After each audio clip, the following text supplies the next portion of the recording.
동물원 킨트 다 읽었습니다.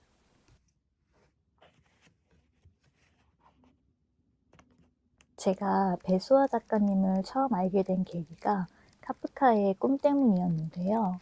그때 옹기니의 글에 반해서 이후의 작품들을 쭉 쫓고 있어요. 그런데 그 책 이전에 나왔던 초기 작품들은 많이 못 접했었거든요. 그래서 이번에 레제에서 제출간된 작품들이 반가웠습니다. 목차를 보면 단편집인가 싶기도 하지만 하나의 이야기이고 소제목으로 나눠져 있습니다. 이렇게 나눠져 있어서 끊어서 읽기에는 굉장히 편했고요. 개인적인 감상평은 바로 전에 읽었던 이바나와 비슷하게 이방인이라는 키워드가 강하다고 느꼈어요. 다른 점이라면 이바나의 주인공은 대도시 밖으로 탈출하고 끊임없이 자유를 갈망하지만 동물원 킨트는 동물원에 속하고 머물고 싶어 했다는 점입니다. 두 작품 모두 작가님의 독일 체류 시절에 쓰였다고 알고 있습니다. 킨트는 독일어로는 어린이를 뜻한다고 해요. 저는 동물원 킨트의 뜻이 궁금했는데 이 이야기는 소설 초입 부분에 나옵니다. 개인적으로 이바나가 좀 더 취향에 맞았는데요. 그렇다기에 이 책에도 인덱스를 많이 붙이긴 했어요. 이게 2000년대 초반 작품이라서 그런지 그 시절 소설 느낌도 좀 들었고요. 아직 못 읽은 작가님의 초기 작품이 남아서 천천히 따라가야 할 것 같아요. 참고로 카프카도 좋아하신다면 워크룸에 제안될 1번 책 꿈을 매우 매우 추천드립니다.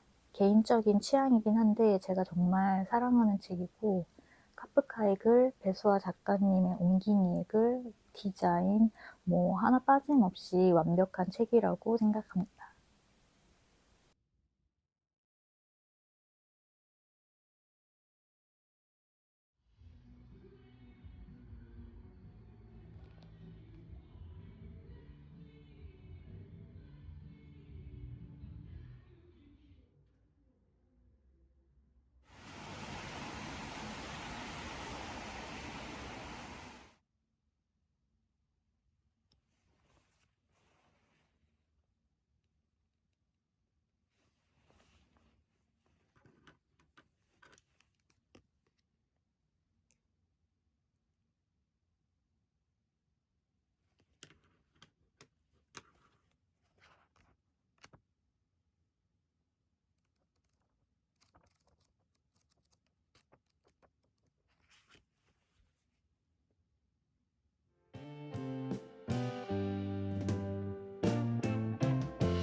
책을 다 읽어서 짧게 리뷰해 볼게요.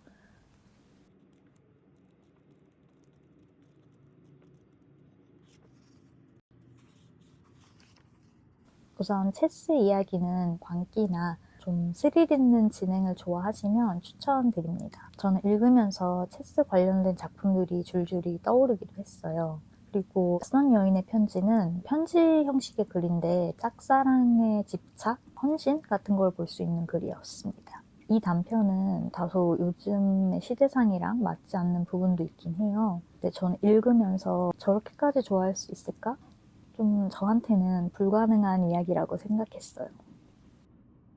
저는 이 체스 이야기 단편이 좋았는데 스파이크 소설 한 권만 읽는다면 감정의 혼란을 조금 더 추천드리고 싶고요. 아무래도 4개의 단편이 다른 매력을 가지고 있어서 조금 더 다채롭게 읽으실 수 있습니다. 물론 저는 츠바이크의 글과 사랑에 빠졌기 때문에 남은 츠바이크 책도 다 읽어볼 예정이에요. 얼마나 재밌을지 벌써 좀 설레입니다.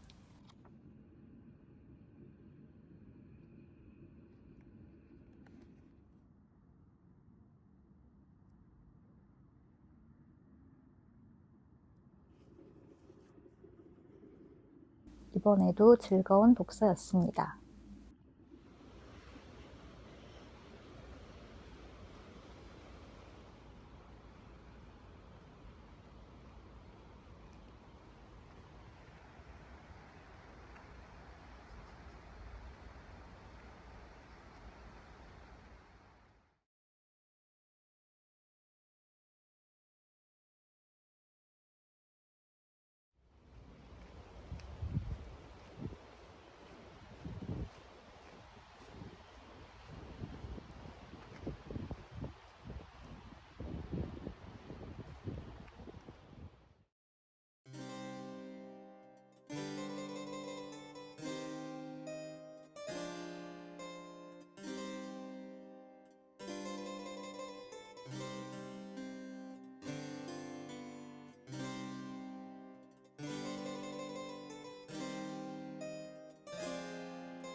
이 책은 사실 표지에 끌려서 빌렸던 책이에요. 작가나 글에 대한 깊은 정보 없이 읽기 시작했는데 병으로 조금 일찍 요절하신 분이셨습니다. 그래서 그런지 글이 전체적으로 좀 우울하다는 인상을 받았고 소설의 주인공들도 신체적으로나 정신적으로 병약하기도 했어요. 데카당스적인 정서를 좋아하신다면 책이 흥미로울 수도 있을 것 같습니다. 개인적으로는 표제작보다 K의 승천이랑 태평한 환자가 조금 더 좋았습니다.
선생님들 좋은 아침입니다.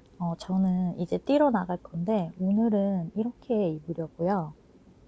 팬츠류가 뛸 때 거슬림이 없어서 추워지기 전까지는 니삭스랑 이렇게 많이 입는 편이에요. 이 반소매 티셔츠는 잭스미스 건데 올 여름에 가장 많이 입었던 티셔츠고요. 니삭스는 제가 평소에도 좋아하는 아이템이라서 사실 브랜드별로 하나씩은 가지고 있어요. 그래서 당일에 좀 끌리는 색으로 신고 있습니다.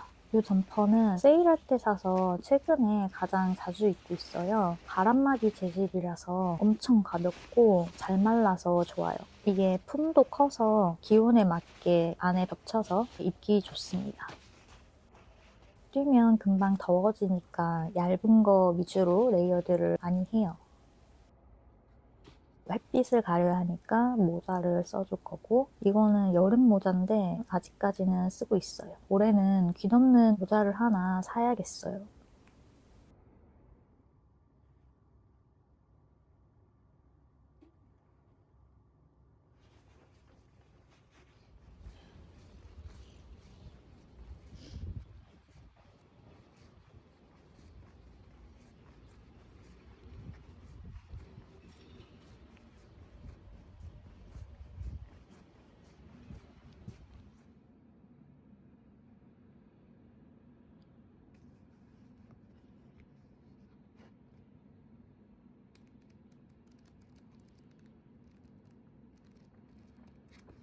이 작품은 책보다 영화로 먼저 알고 있었는데요. 저는 보통은 원작이 있어도 영화만 보는 경우가 많은데 이번에는 책을 먼저 읽게 되었습니다. 총 3부로 나뉘어 있고 중반까지는 자잘한 에피소드가 계속 나와서 약간 산만하게 느껴지긴 했어요. 그렇지만 전체적으로 재미있었고 3부가 가장 좋았습니다.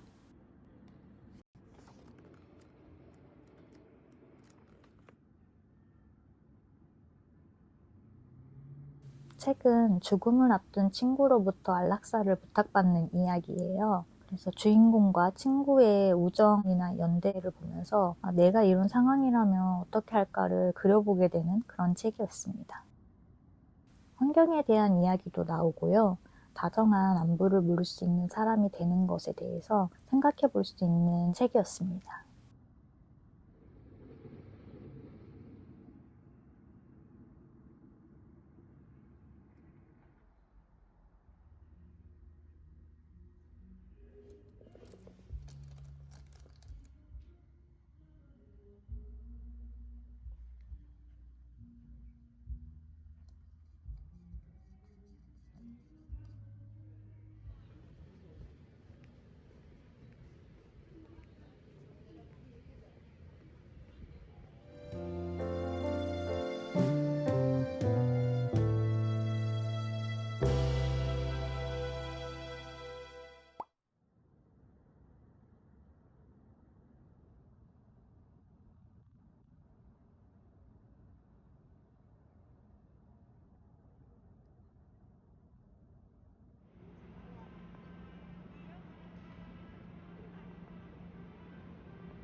주말에 읽었던 치즈를 짧게 리뷰해 볼게요.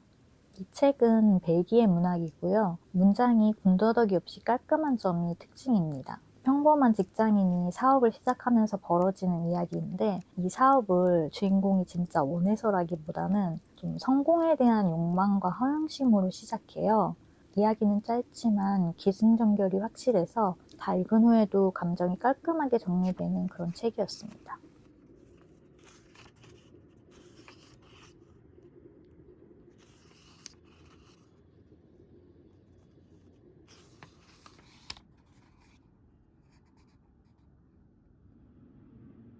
안정적인 것의 소중함을 느낄 수 있던 이야기였습니다. 길거나 복잡한 작품만 읽어서 머리가 무거워졌을 때 부담 없이 읽기 좋은 그런 괜찮은 소설이었어요.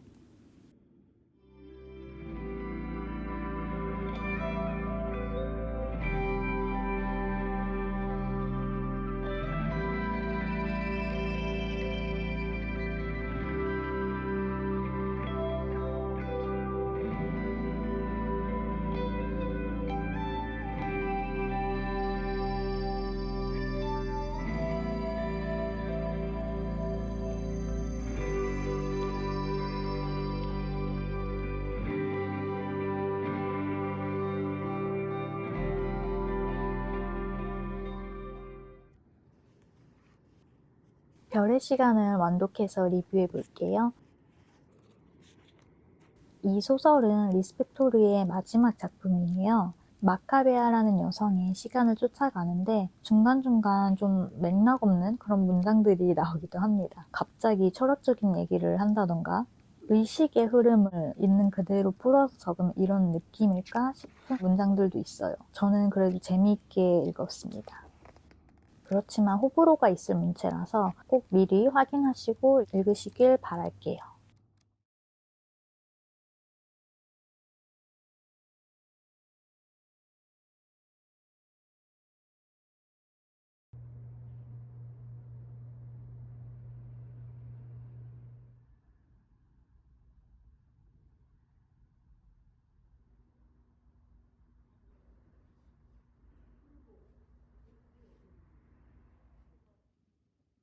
선생님들, 저는 독서를 좀 하다가 자려고요.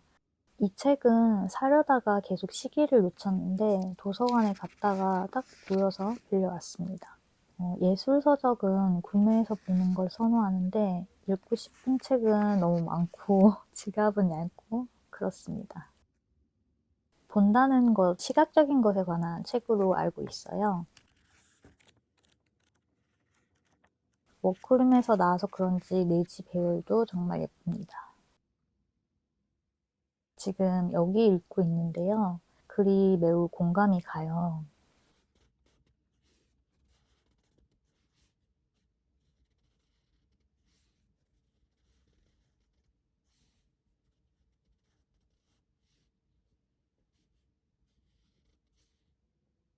어떤 이미지나 데이터로 유통되지 않는 삶이 고난으로 표기된다는 것.